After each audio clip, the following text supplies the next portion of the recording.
ओम शांति। 3 जून 2025। बाबा के महावाक्य। मीठे बच्चे, अब तुम नए संबंध में जा रहे हो, इसलिए यहाँ के कर्म बंधनी संबंधों को भूल कर्मातीत बनने का पुरुषार्थ करो। प्रश्न। बाप किन बच्चों की वाह वाह करते हैं? सबसे अधिक प्यार किन्हों को देते हैं? उत्तर। बाबा गरीब बच्चों की वाह वाह करते हैं। वाह गरीबी वाह। आराम से 2 रोटी खाना है, हबच लालच नहीं। गरीब बच्चे बाप को प्यार से याद करते हैं। बाबा अनपढ़े बच्चों को देख खुश होते हैं, क्योंकि उन्हें पढ़ा हुआ भूलने की मेहनत नहीं करनी पड़ती है। ओम शांति। अब बाप को बच्चों के प्रति रोज रोज बोलने की दरकार नहीं रहती कि अपने को आत्मा समझो। आत्म अभिमानी भव अथवा देही अभिमानी भव, अक्षर है तो वही ना। बाप कहते हैं अपने को आत्मा समझो। आत्मा में ही 84 जन्मों का पाठ भरा हुआ है। एक शरीर लिया, पाठ बजाया, फिर शरीर खलास हो जाता है। आत्मा तो अविनाशी है। तुम बच्चों को यह ज्ञान अभी ही मिलता है और कोई को इन बातों का पता नहीं है। अब बाप कहते हैं कोशिश कर जितना हो सके बाप को याद करो। धंधा धूरी में लग जाने से तो इतनी याद नहीं ठहरती। गृहस्थ व्यवहार में रहकर कमल फूल समान पवित्र बनना है। फिर जितना हो सके मुझे याद करो। ऐसे नहीं कि हमको नेष्टा में बैठना है। नेष्टा अक्षर भी रॉन्ग है। वास्तव में है ही याद। कहाँ भी बैठे हो बाप को याद करो। माया के तूफान तो बहुत आएंगे। कोई को क्या याद आएगा, कोई को क्या। तूफान आएंगे जरूर। फिर उस समय उनको मिटाना पड़ता है कि न आए। यहाँ बैठे बैठे भी माया बहुत तंग करती रहेगी। यही तो युद्ध है। जितने हल्के होंगे उतने बंधन कम होंगे। पहले तो आत्मा निर्बंधन है। जब जन्म लेती तो माँ बाप में बुद्धि जाती है। फिर स्त्री को अडॉप्ट करते हैं। जो चीज सामने नहीं थी वह सामने आ जाती। फिर बच्चे पैदा होंगे तो उनकी याद बढ़ेगी। अब तुम सबको यह भूल जाना है। एक बाप को ही याद करना है। इसलिए ही बाप की महिमा है। तुम्हारा मात पिता आदि सब कुछ वही है। उनको ही याद करो। वह तुमको भविष्य के लिए सब कुछ नया देते हैं। नए संबंध में ले आते हैं। संबंध तो वहां भी होगा ना। ऐसे तो नहीं कोई प्रलय हो जाती है। तुम एक शरीर छोड़ फिर दूसरा लेते हो। जो बहुत अच्छे अच्छे हैं वह जरूर ऊंच कुल में जन्म लेंगे। तुम पढ़ते ही हो भविष्य 21 जन्मों के लिए। पढ़ाई पूरी हुई और प्रारब्ध शुरू होगी। स्कूल में पढ़कर ट्रांसफर होते हैं ना। तुम भी ट्रांसफर होने वाले हो। शांति धाम फिर सुख धाम में। इस चीची दुनिया से छूट जाएंगे। इसका नाम ही है नरक।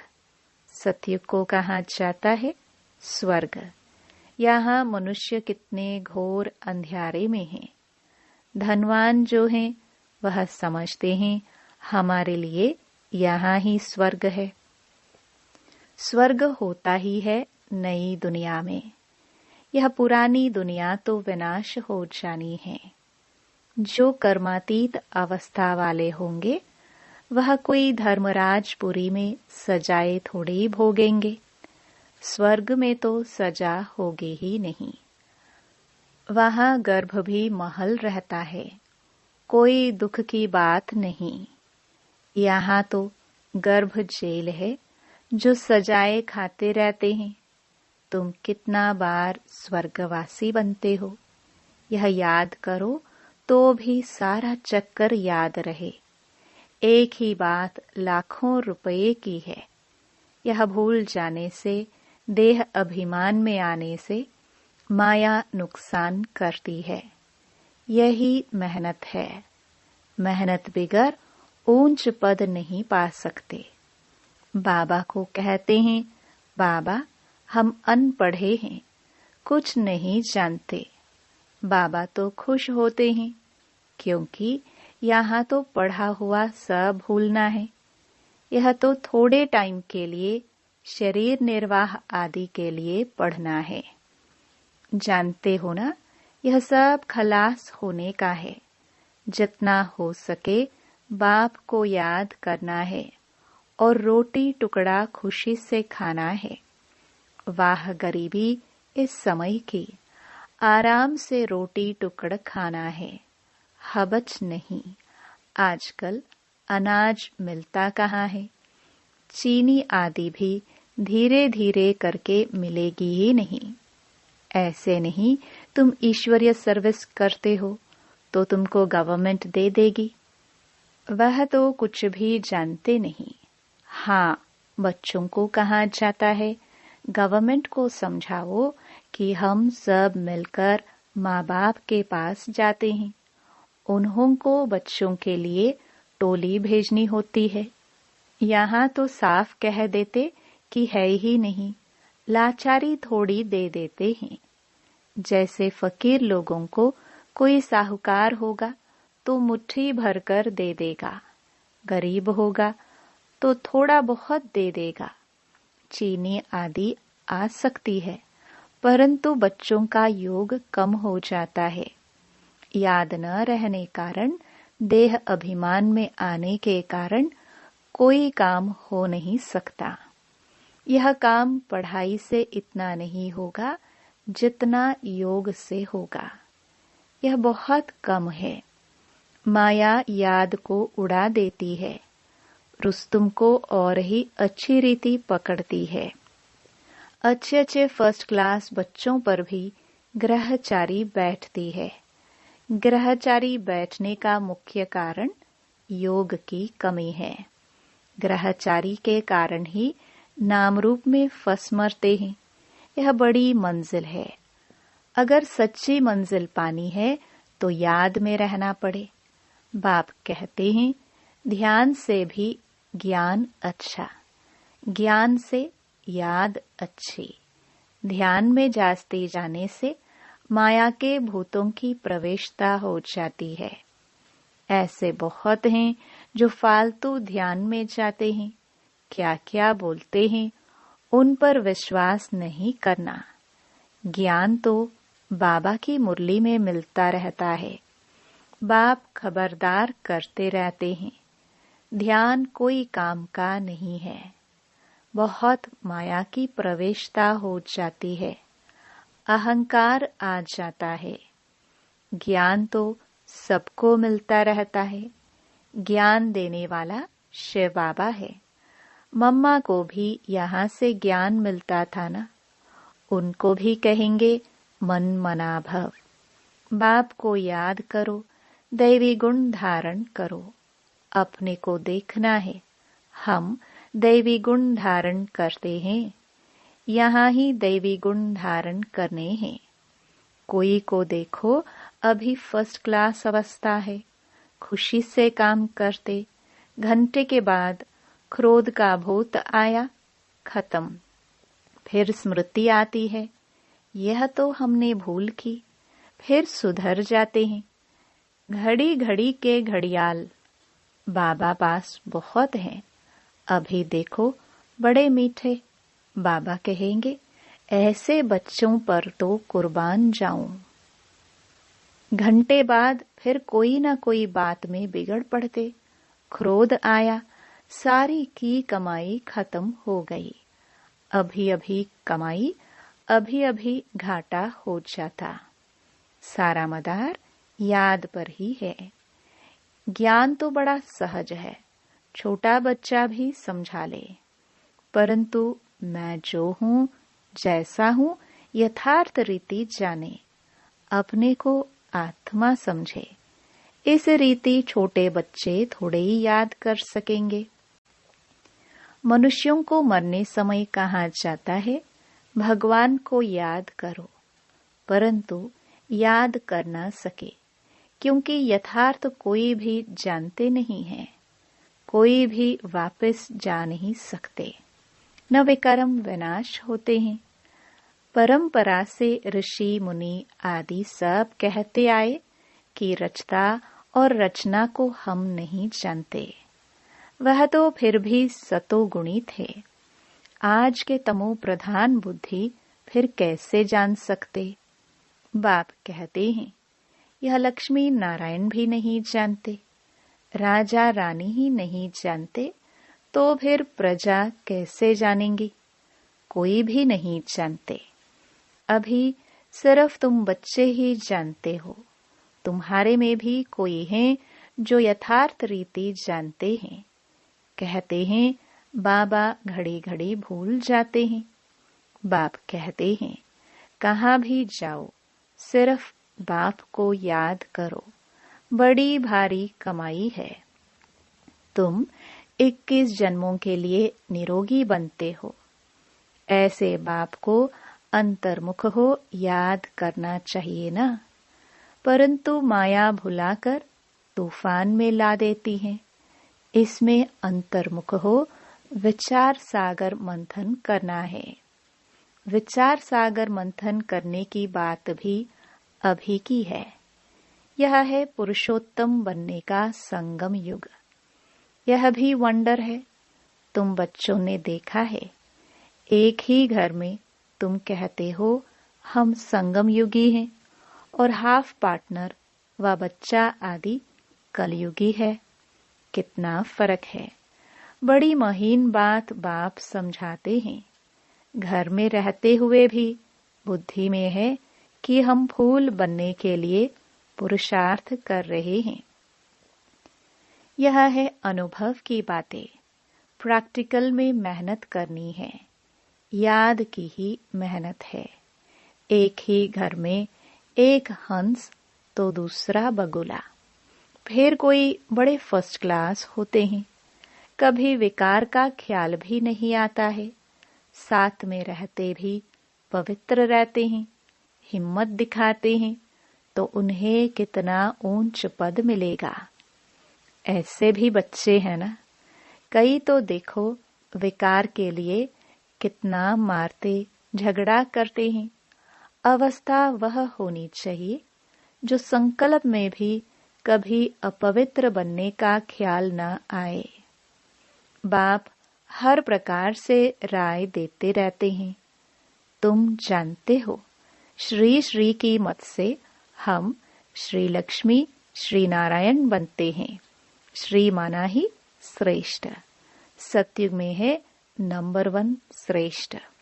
त्रेता में 2 डिग्री कम हो जाती है। यह ज्ञान तुम बच्चों को अभी मिलता है। इस ईश्वरीय सभा का कायदा है। जिन्हें ज्ञान रत्नों का कदर है, कभी उबास्यादि नहीं लेते हैं, उन्हें आगे आगे बैठना चाहिए। कोई कोई बच्चे बाप के सामने बैठे भी झुटका खाते, उबासी देते रहते। उनको फिर पिछाड़ी में जाकर बैठना चाहिए। यह ईश्वरीय सभा है बच्चों की। परंतु कई ब्राह्मणियां ऐसे ऐसे को भी ले आती हैं। यूं तो बाप से धन मिलता है।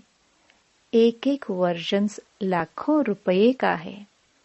तुम जानते हो, ज्ञान मिलता ही है संगम पर। तुम कहते हो बाबा हम फिर से आए हैं, बेहद का वर्षा लेने। मीठे मीठे बच्चों को बाबा बार बार समझाते हैं, यह चीची दुनिया है, तुम्हारा है बेहद का वैराग्य। बाप कहते हैं, इस दुनिया में तुम जो कुछ देखते हो वह कल होगा नहीं। मंदिरों आदि का नाम निशान ही नहीं रहेगा। वहां स्वर्ग में उन्हों की पुरानी चीज देखने की दरकार नहीं। यहाँ तो पुरानी चीज का कितना मूल्य है। वास्तव में कोई चीज का मूल्य नहीं है सिवाय एक बाप के। बाप कहते हैं, मैं न आऊं तो तुम राजाई कैसे लो। जिनको मालूम है वही आकर बाप से वर्षा लेते हैं। इसलिए कोटों में कोई कहा जाता है। कोई भी बात में संशय नहीं आना चाहिए। भोग आदि के भी रस्म रिवाज है, इनसे ज्ञान और याद का कोई कनेक्शन नहीं है।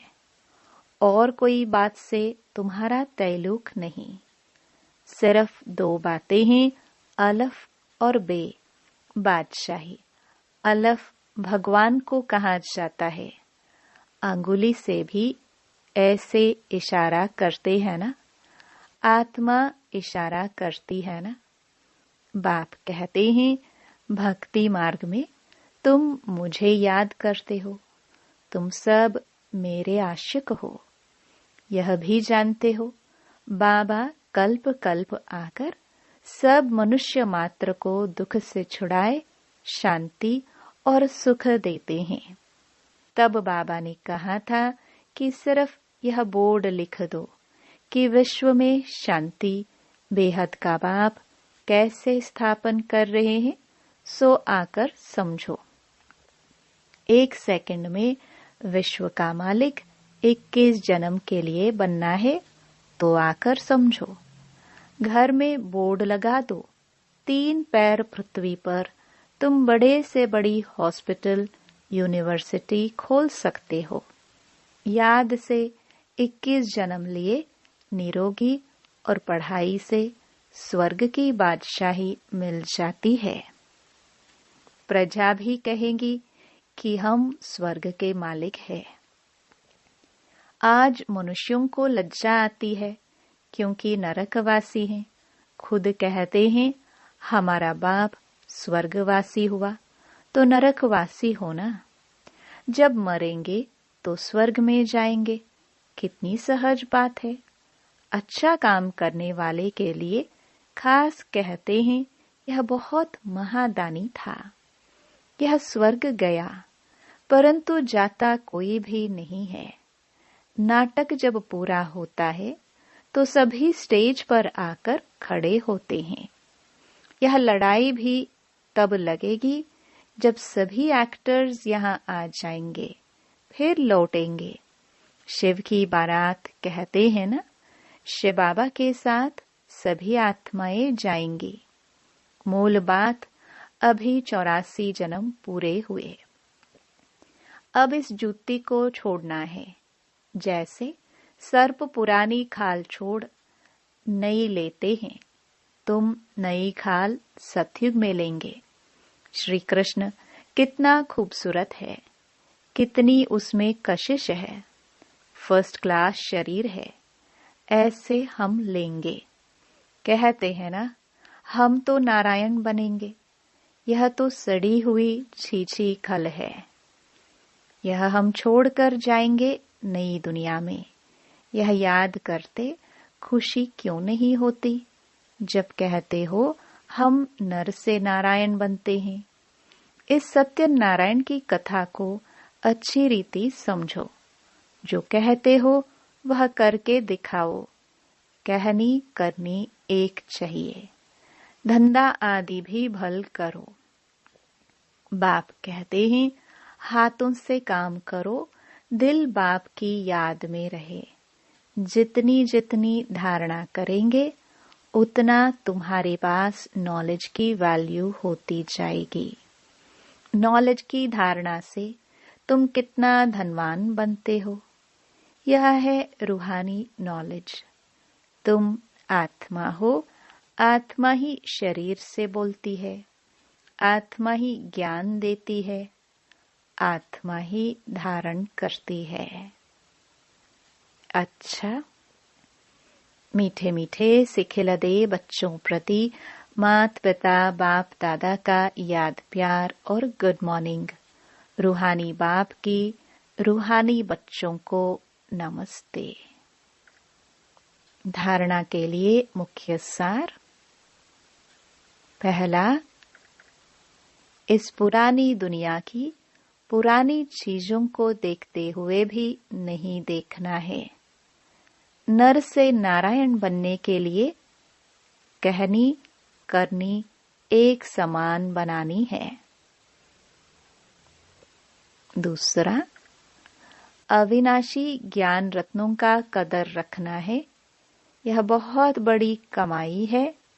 इसमें उबासी या झुटका नहीं आना चाहिए। नाम रूप की ग्रहचारी से बचने के लिए याद में रहने का पुरुषार्थ करना है। वरदान,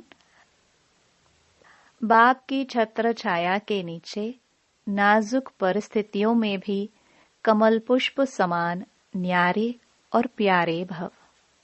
संगम युग पर जब बाप सेवाधारी बन करके आते हैं तो छत्र छाया के रूप में बच्चों की सदा सेवा करते हैं। याद करते ही सचखंड में साथ का अनुभव होता है। यह याद की छत्र छाया कैसी भी नाजुक परिस्थितियों में कमल पुष्प के समान न्यारा और प्यारा बना देती है। मेहनत नहीं लगती। बाप को सामने लाने से, स्वस्थिति में स्थित होने से कैसी भी परिस्थिति परिवर्तन हो जाती है। स्लोगन, बातों का पर्दा बीच में आने न दो तो बाप के साथ का अनुभव होता रहेगा। अव्यक्त इशारे, आत्मिक स्थिति में रहने का अभ्यास करो, अंतर्मुखी बनो। किसी भी विघ्न से मुक्त होने की युक्ति है सेकंड में स्वयं का स्वरूप अर्थात आत्मिक ज्योति स्वरूप स्मृति में आ जाए और कर्म में निमित्त भाव का स्वरूप इस डबल लाइट स्वरूप में स्थित हो जाओ तो सेकंड में हाई जंप दे देंगे। कोई भी विघ्न आगे बढ़ने में रुकावट नहीं डाल सकेगा। ओम शांति।